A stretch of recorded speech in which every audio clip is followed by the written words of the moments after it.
Sebelum kita melanjutkan ke pembahasan tema berikut ini, jangan lupa untuk like-nya dan klik tombol subscribe. Terima kasih. Assalamualaikum warahmatullahi wabarakatuh. Kembali bertemu dengan saya Irfeldi. Kita sama-sama tahu saat ini terus berlarut panjang isu dan polemik soal wacana penundaan pemilu. Semua pihak menyampaikan pendapat sesuai hasrat dan kepentingannya masing-masing.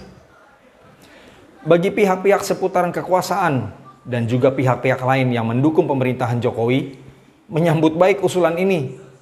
Karena jelas ini memberi angin keuntungan buat mereka. Dengan penundaan pemilu, berarti nafas pemerintah akan semakin panjang, di mana kekuasaan tidak akan diganti pada waktu yang direncanakan di awal, yang harusnya di 2024. Dan itu artinya orang-orang yang ada di seputaran kekuasaan akan tetap berada di jajaran kekuasaan sampai waktunya pemilu yang baru nanti ditetapkan. Entah itu 2 atau 3 tahun kemudian. Dan rakyat pemuja pencinta Jokowi juga menyambut gembira rencana ini.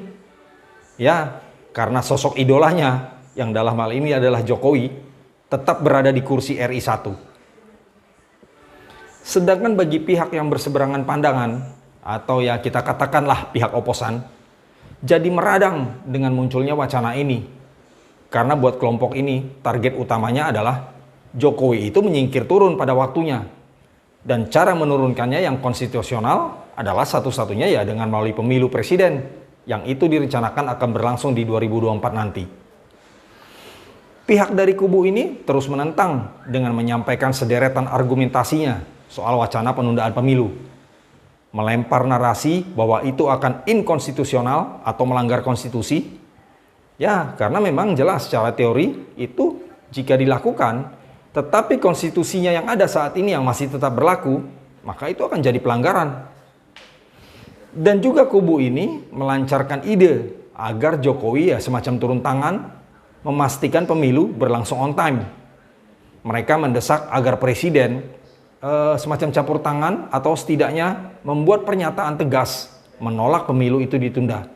Mereka berharap paling minim Jokowi membuat sebuah pernyataan yang intinya menolak pemilu. Sekarang kita akan coba bahas hal yang menjadi persoalan utama. Apakah pemilu itu bisa ditunda atau tidak? Nah, kita akan coba bahas di sini. Dasar pedoman pelaksanaan pemilu adalah konstitusi atau undang-undang. Atas dasar itulah pemilu dilaksanakan. Bukan karena hal-hal yang lain. Bukan juga atas dasar komando presiden selaku pemegang kuasa tertinggi. Bagi orang awam, mungkin dipahami bahwa jabatan presiden itu seakan di atas segala-galanya. Seakan presiden itu seperti raja penguasa penuh. Padahal tidak.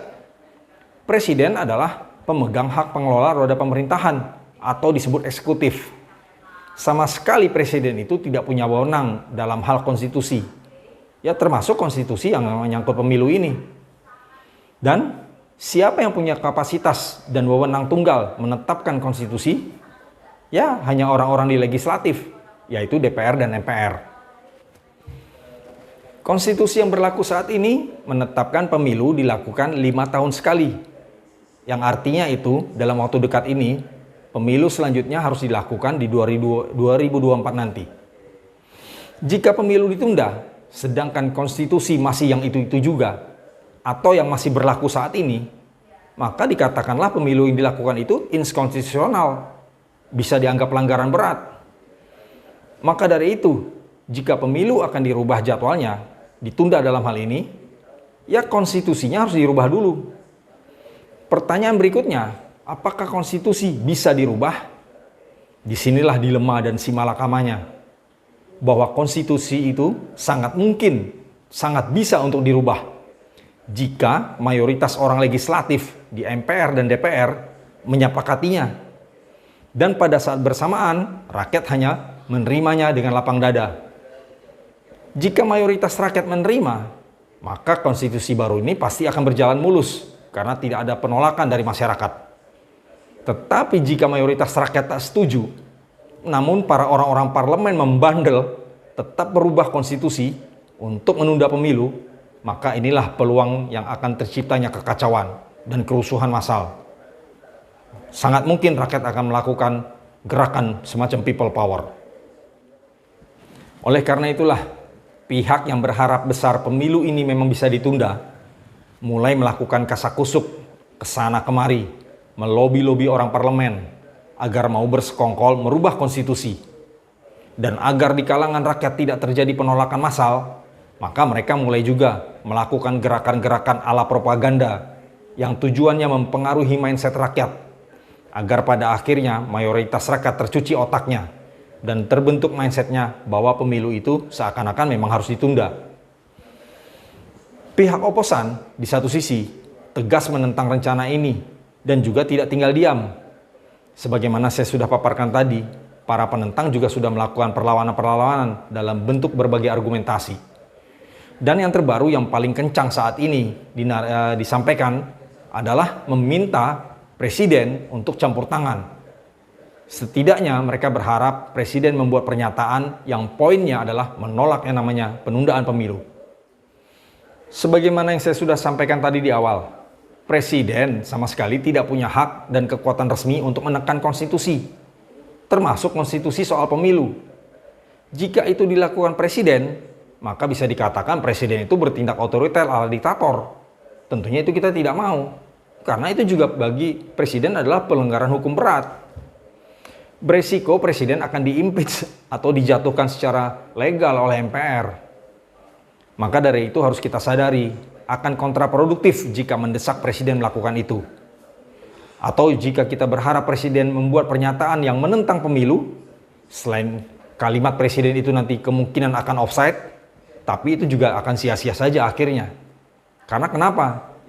Karena jikalau Presiden akhirnya maulah dia membuat pernyataan penolakan, itu tidak akan pengaruh apa-apa. Karena isi ucapannya tidak punya kekuatan hukum. Dan orang bebas mengabaikannya, karena tidak ada kekuatan. Menurut saya, jika penentang tetap kekeh ingin mendesak Presiden atau Jokowi dalam hal ini, agar memberi perhatian dalam bentuk pernyataan, maka yang bisa dilakukan adalah meminta Presiden membuat pernyataan yang isinya bukan berupa penolakan pemilu, tetapi minta beliau membuat pernyataan komitmen.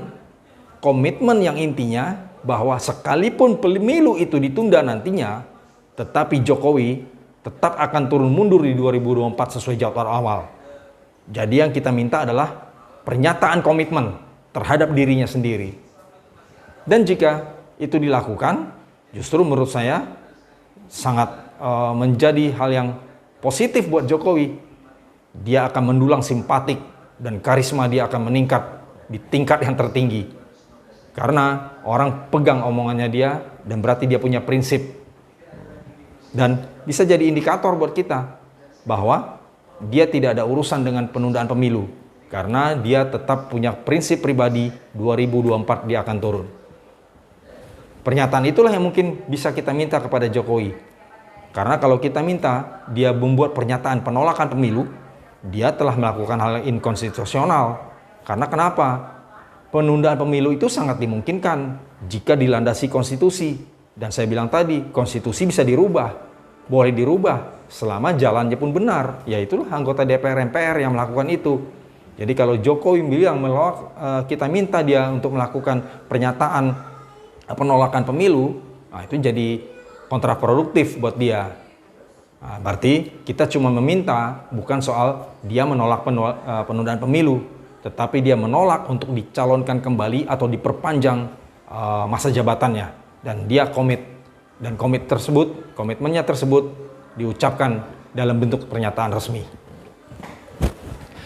Minta kepada dia, kepada Jokowi untuk membuat pernyataan mungkin seperti ini. Saya tetap akan memerintah hingga 2024 dan saya akan mundur di 2024 sekalipun pemilu ditunda. Mungkin kalimat ini yang tegas, mantap kalau untuk didengar orang.